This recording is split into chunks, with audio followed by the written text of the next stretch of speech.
تو میرے بھائیوں، آج میں آپ کو ایک صحابی رسول کا واقعہ سنانے لگا ہوں۔ وہ صحابی رسول جو غزوہ حنین میں آپ صلی اللہ علیہ وسلم کے ساتھ جنگ میں شریک ہوئے۔ اب غزوہ حنین آپ سب کو معلوم ہے کہ غزوہ حنین کے اندر بہت زیادہ رش تھا اور لوگ بہت زیادہ شامل ہوئے تھے، بہت زیادہ شریک ہوئے تھے۔ تو لوگوں کے رش کی وجہ سے یہ صحابی رسول کو پتہ نہ چلا اور اللہ کے نبی صلی اللہ علیہ وآلہ وسلم کے قدم مبارک پر آپ کا پیر آ گیا۔ اللہ کے نبی صلی اللہ علیہ وسلم کے قدم مبارک پر جب اس صحابی رسول کا پیر آیا، قدم آیا، تو اللہ کے نبی صلی اللہ علیہ وسلم نے اس صحابی رسول کو اپنے ہاتھ کے اندر جو موجود ایک کوڑا تھا اس سے اللہ کے نبی نے اس کو مارا۔ اس کی ایک کنارے سے اس صحابی رسول کو اللہ کے نبی صلی اللہ علیہ وسلم نے مارا اور فرمایا کہ تم نے میرے پاؤں کو تکلیف دی ہے، تمہارے پاؤں کی وجہ سے میرے پاؤں کو، میرے قدم مبارک کو تکلیف پہنچی ہے۔ اب اللہ کے نبی صلی اللہ علیہ وسلم کی یہ بات سننے کے بعد وہ صحابی رسول فرماتے ہیں کہ جب رات ہوئی تو ساری رات جو میری مشکل میں گزری یہ میں خود جانتا ہوں یا میرا اللہ جانتا ہے کہ وہ ساری رات میں کس تکلیف میں رہا، مجھے کتنی بے چینی لگی رہی۔ اب صبح ہوئی، صبح کو ایک آدمی آواز لگاتا ہے کہ فلاں بن فلاں کہاں ہے؟ اب وہ صحابی فرماتے ہیں کہ میں نے جواب دیا کہ جی میں ہوں،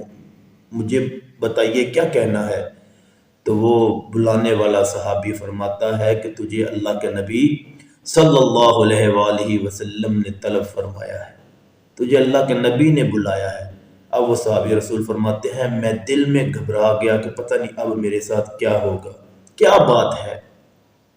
اب صحابی رسول پہنچے اللہ کے نبی کے قریب، اللہ کے نبی صلی اللہ علیہ وسلم کی خدمت میں حاضر ہوئے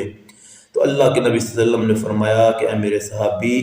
تمہارا پاؤں میرے پاؤں پہ آیا، میرے قدم پہ آیا، جس کی وجہ سے مجھے تکلیف ہوئی، میں نے ایک کوڑے کے کنارے سے تجھے مارا اور جس کی وجہ سے تجھے تکلیف ہوئی۔ یہ میرے پاس اس وقت 80 اونٹنیاں موجود ہیں،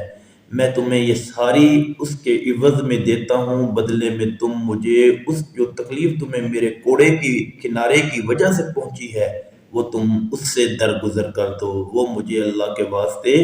معاف فرما دو۔ تو وہ صحابی رسول فرمانے لگے اللہ کے نبی، کیا میری مجال ہے کہ میں آپ کے بارے میں اپنے دل کے اندر کوئی بھی سخت بات رکھوں یا آپ کے ساتھ میں ناراض ہو جاؤں؟ اللہ کے نبی میں اللہ کے واسطے آپ کو معاف کرتا ہوں۔ تو اس واقعے سے ہمیں کیا سبق ملا؟ ایک سبق تو یہ ملا کہ اللہ کے نبی صلی اللہ علیہ وسلم کے دل میں صحابہ کا کس قدر احترام تھا، صحابہ سے کس قدر اللہ کے نبی محبت کرتے تھے۔ اور دوسرا سبق اس واقعے سے ہمیں یہ ملا کہ اللہ کے نبی صلی اللہ علیہ وسلم کا احترام اور حیا صحابہ کس قدر کیا کرتے تھے کہ ساری رات ایک چھوٹی سی نہ جانے میں انجانے میں جو غلطی ہو گئی، چھوٹی سی لغزش ہوئی، اس کے اوپر بھی پوری رات بے چین اور مضطرب رہا کرتے تھے کہ اللہ کے نبی صلی اللہ علیہ وسلم کو ہماری وجہ سے انجانے میں ہی کیوں تکلیف پہنچی، اس کے اوپر بھی وہ ساری رات پریشان رہتے۔